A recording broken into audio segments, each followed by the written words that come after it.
Welcome to the Fourth and Fast Break podcast. I'm your humble, delighted, and always blessed host, Joshua McCain.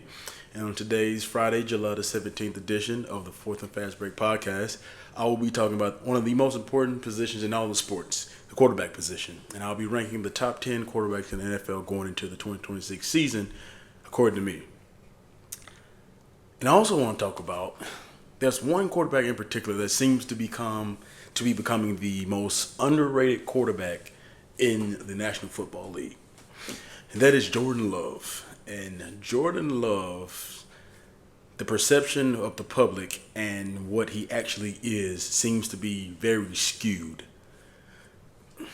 I don't know if he's not as good as Aaron Rodgers and people expected him to say the Packers hit on another quarterback, he has to be as good as Aaron Rodgers, Brett Favre was. But the counting stats and the advanced statistics show that Jordan Love is one of the better quarterbacks in the league, and some of the top tier quarterback play. Now, Jordan Love this past season went 23 touchdowns, 6 interceptions. He finished 16th in attempts for the season among all quarterbacks. So he was basically middle of the pack when it came to attempts. Now, Jordan Love is a great thrower of the football. I saw a tweet, Michael Florio tweeted out that 7 games that he threw 30 plus times this past season. He had 278 yards a game, 13 touchdowns. He had multiple touchdowns in 4 of those games. The 13 games that he threw for 30 plus times in the last 2 seasons, that being 24 and 25, 272 yards a game, 27 touchdowns. He had multiple touchdowns in 8 of those games. The Dallas game and the Pittsburgh game is a great microcosm, and even the Chicago game in the playoffs was a great microcosm of what Jordan Love is if you just let him sling the ball. The defense let the team down against the Cowboys. Basically from the second quarter on, the defense couldn't get a stop in the game that we tied with Dallas that last year. And then the Pittsburgh game where he broke the record for most completions in a row of Green Bay Packers history against Pittsburgh, and we saw what he could do. He only had a handful of incompletions all game. Ended up winning NFC Player of the Week. And then the Chicago game where he goes 23 for 45. This is a bad completion percentage per se, but 23 for 45. He goes 4 touchdowns, no interceptions. The offensive line let him down late in that game. And, of course, it's on the quarterback if you choke away a lead like that, which it makes sense. But, honestly, Jordan Love made some really great throws in that game. He made the big throw to Jaden Reed, which he dropped it. And that's the first time I've seen Jordan Love just have emotion when a player, drops it, because Jordan Love has dealt with the highest percentage drop rate since he's became the starting quarterback in 2023. Permanent starting quarterback in 2023. So that was the first time. And then he threw a missile down the middle to Christian Watson, which Christian Watson, a lot of people say if he went up with 2 hands, and I agree with them, that's a catch. That's a touchdown. Kind of like a la T.O. versus Green Bay back in the early 2000s, and then the Vernon Davis catch against New Orleans back in 2011. I think Jordan Love gets a lot of the naysayers because of the interceptions that they see him throwing. They call him a turnover machine, Even though he only had 6 interceptions last season, they still consider him a turnover machine because of the way the 6 interceptions look. And I will say they look bad, but man, 6 interceptions, 6 bad-looking interceptions. It's still only 6 interceptions. A bad-looking interception does not count for 2 interceptions. Now, when it happens in the game, okay, maybe you can say, well, that's a bigger interception than what happened in the first quarter. But however, the interceptions that he only threw 1 interception in the fourth quarter all season, and that was against Cleveland, which we ended up losing that game that had no business losing. But all of the other 5 interceptions, they happened early in the game. I think the Carolina interception happened when we were just trying to get something going downfield. Later, I think it was in the third quarter. So he didn't throw any back-breaking interceptions all season from 2025. Now, There's a chart of EPA per play, inside the pocket versus outside the pocket. There are 3 quarterbacks on this chart that says they are elite everywhere, whether it's inside the pocket or outside the pocket. That's Matthew Stafford, Brock Purdy, and Jordan Love. The advanced statistics show, and I think even the eye test show, that Jordan Love is a really, really good quarterback. I think a lot of people, they're watching him, and I feel like they're comparing him, to Aaron Rodgers, Brett Favre, which is not, I wouldn't say unfair, but he's still a really good quarterback. So if you don't have those two in front of him in Green Bay's history, I think a lot of people would say, okay, this would be different the way they look at Jordan Love. Since 2023, only 3 quarterbacks have thrown 80-plus touchdowns with fewer than 30 interceptions. From the turnover machine now, fewer than 30 interceptions since 2023, so since he became a starting quarterback. That's Matthew Stafford, Lamar Jackson, and Jordan Love. Jordan Love, he shows up on all these lists of elite quarterbacks. Well, who you think are elite quarterbacks? Well, on that same list I just showed you is a guy that just won the MVP last season, and there's another guy who's won 2 MVPs since he became starter in 2019, and Lamar Jackson. So Jordan Love ends up on all these lists all the time.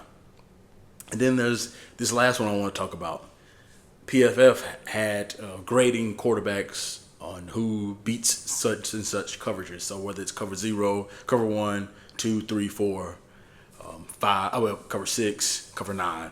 And Jordan Love had a 92.2 out of 100 PFF passing grade against cover 0 and cover 1, leading the league by 9 touchdowns and 0 sacks against all-out pressure. That is elite. Any other quarterback name you put on there, you would say, oh, that's an elite guy. I think Jordan Love, my verdict of why Jordan Love gets the non-recognition that he gets is because of who he came behind. Aaron Rodgers, Brett Favre. It's hard to come behind those two and say, they hit on another. But I think Green Bay surely hit on another. And I was a Jordan Love skeptic through that 2023 season because I was like, I don't think he has it. He made a lot of bonehead plays, a lot of bonehead decisions. And then he turned it on. And I think since that moment he turned it on, he's been a really good quarterback. He was hurt most of 2024 with the MCL, and then he pulled his groin against Jacksonville, and he never was just right. And then 25, he started out his thumb. He had a thumb injury to start the season off. So, and then he ended up getting the concussion against Chicago back in week 16. So it just was never, he hasn't been fully healthy, Jordan Love, but he has still been a top tier elite quarterback, in the elite category quarterback. Now I want to go to my big topic today, and that is who are the top 10 quarterbacks in the NFL. I'm going to start my list off with number 10, and that will be Bo Nix. Now, Bo Nix, in my opinion, he just beat out the likes of Jaden Daniels, Brock Purdy. The Bo Nix from week 13 on, he really showed me something really different because he had his moments throughout the season. But from week 13, his numbers look like this. Week 13 at Washington, he goes 321, 1 touchdown, 1 interception. Week 14 against the Raiders, didn't do a whole lot. 212, no touchdowns, no interceptions, but he did rush for a touchdown. Week 15 against the Packers was probably his best game other than the playoff game. He goes 302 yards, 4 touchdowns, no interceptions. Week 16 versus Jacksonville, which they end up losing, but he goes 352, 1 touchdown, 1 interception. Week 17 and week 18, he didn't do a whole lot, but they did get the wins in those respective games in which they'd end up clinching the number 1 seed. And then his big game, 279 against the Bills in the playoffs, 3 touchdowns, 1 interception, got him down to win the game-winning field goal late in that game. It was a controversial defensive pass interference on Tre'Davious White from Buffalo, but I think Bo Nix has put himself in that category. At number 9, we have Justin Herbert. Justin Herbert's a guy who they call him on Twitter the if guy. If this happens for him, but I think out of all the playoff teams last season, the worst offensive line was clearly the Chargers. The game versus Philadelphia they had in the regular season when Philadelphia just dominated. The defensive line dominated the offensive line, and Los Angeles still had a chance to win that game because of the throws and the plays Herbert was making, even though being under duress. And what Herbert's next steps is, trying to get out the first round. This past season, he had 3,727 yards passing, 26 touchdowns, 13 interceptions, and he had a 60.6 QBR, which finished 13th in the league. So a little bit better than halfway in terms of finishing a QBR in the year.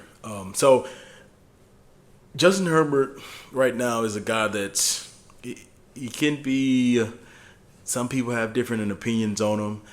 I do feel like getting out the first round is something that he needs to do fairly soon because the 3 times he's made the postseason, he's lost all 3 times. No home games in the playoffs. Have yet to win the division. You lose to Jacksonville in the game they blew about 4 years ago.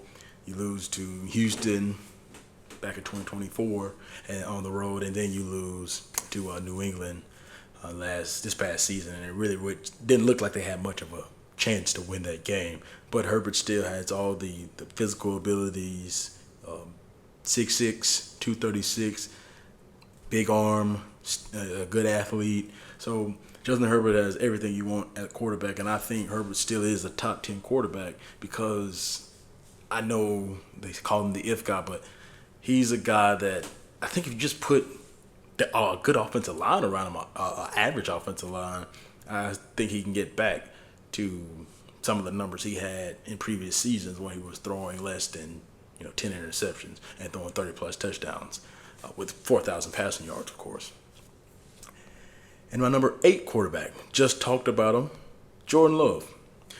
Jordan Love had 3,381 yards passing, 23 touchdowns to 6 interceptions, and he had a 72.7 QBR, which was 3rd in the league. A lot of statistics, and right here, these are the counting stats that you see. He's 3rd in QBR, but then he's 13th in passing yards. He's tied 14th in touchdowns. He's tied 8th in interceptions with 6. So at the 8th lowest interceptions.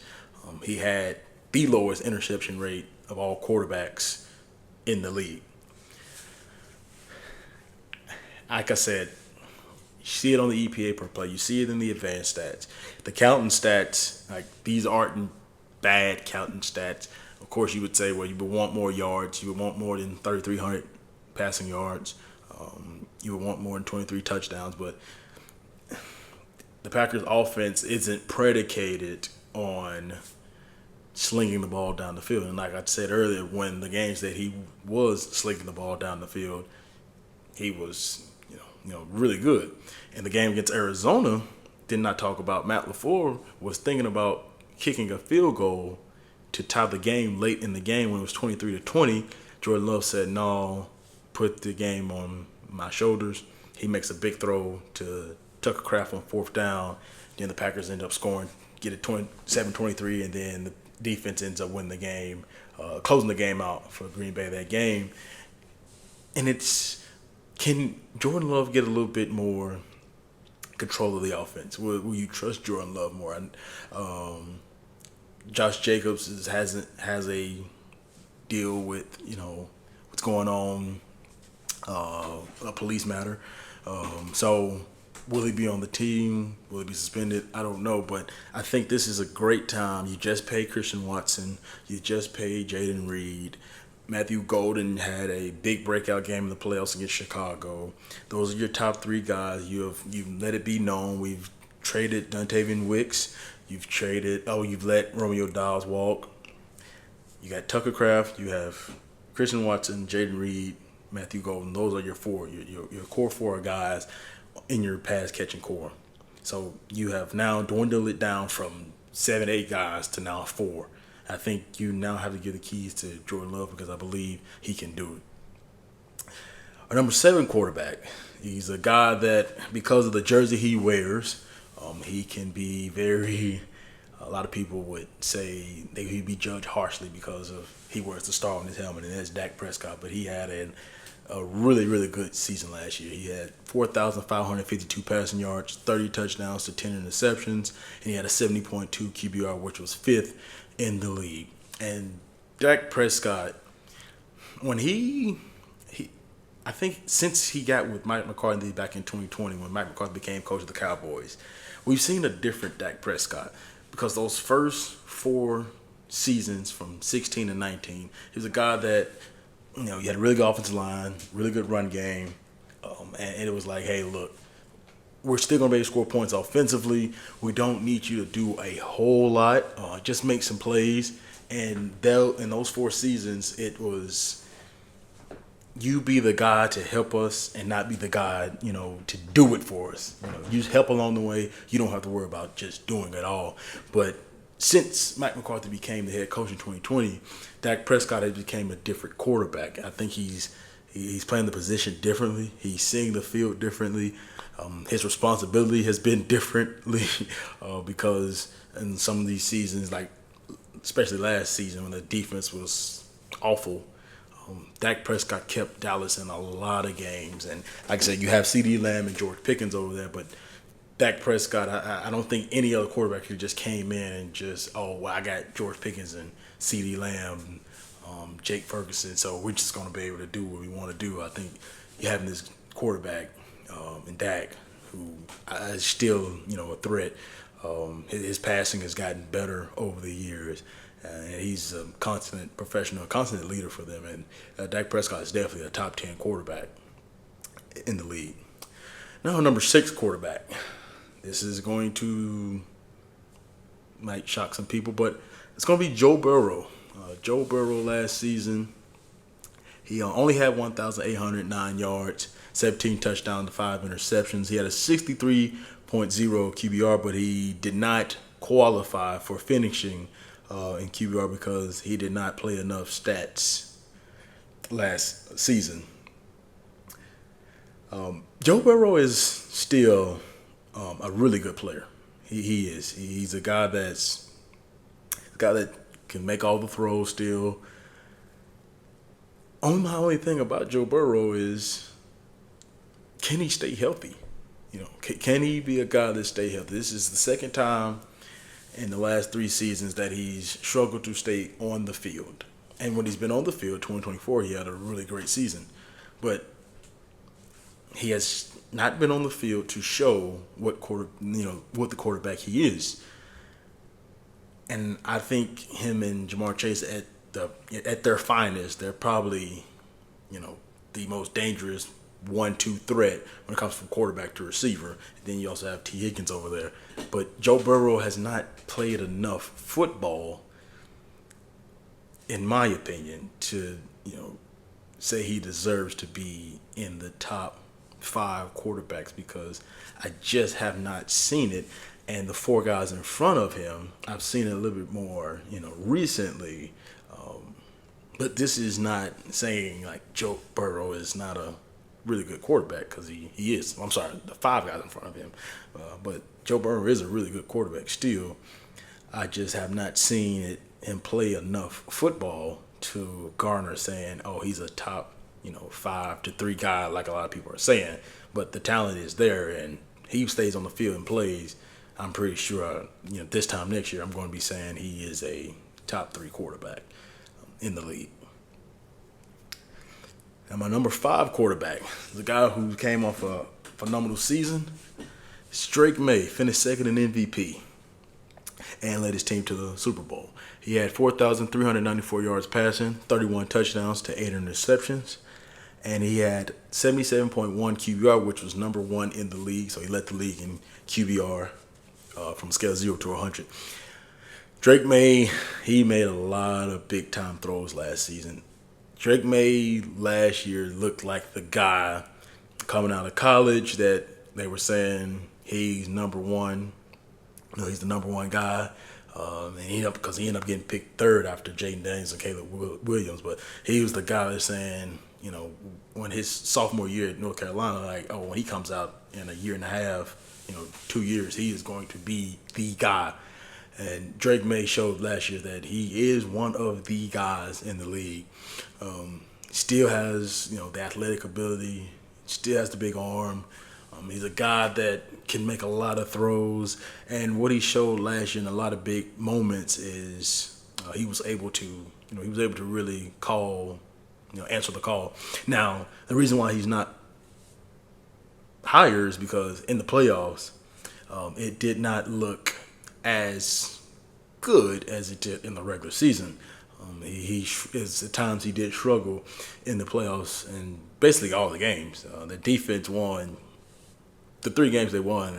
I couldn't pretty much put it on their defense winning all 3 of those games. So Drake May, if he played a little bit better in the playoffs, I would have no problem putting him in the top 3.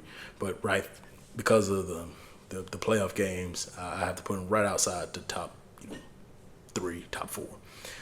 And number 4 is a guy that, just like Jordan Love, has been getting a lot of conversation about him. But I still think he's top of the top guys, and it's Lamar Jackson. Lamar finished last year 2,549 yards passing, 21 touchdowns to 7 interceptions, and he had a 62.7 QBR, which ended up being 9th in the league. And like I said, Lamar Jackson is still a threat everywhere, passing, running. He's still a guy that you have to worry about him. And Colin Cowherd has said, Bo Nix is he would pick Bo Nix over him to win a game late in the game. I think that's his opinion. Sounds a little disingenuous. A lot of people are coming out and saying, well, Lamar's not this, Lamar's not that. Now, he did only play 13 games last season, but Lamar Jackson, he's still a threat. He's still a threat to do anything on the field. He's still a threat.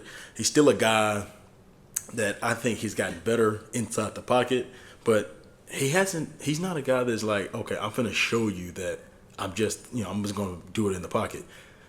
And that's the great thing about Lamar. Like, don't concede to what everybody else wants you to do. Play your game. And he can still play his game. And now, new coaching staff coming in, a lot of pressure is about to be on Lamar, even though it's already on Lamar. But you have to show that we got rid of Harbaugh and we had to make a move, and you have to show everybody, we was right to do that. And I think he will, because he's a top tier quarterback in the league. Number 3 quarterback would be Matthew Stafford, who had his best season of his career last year at the age of 37.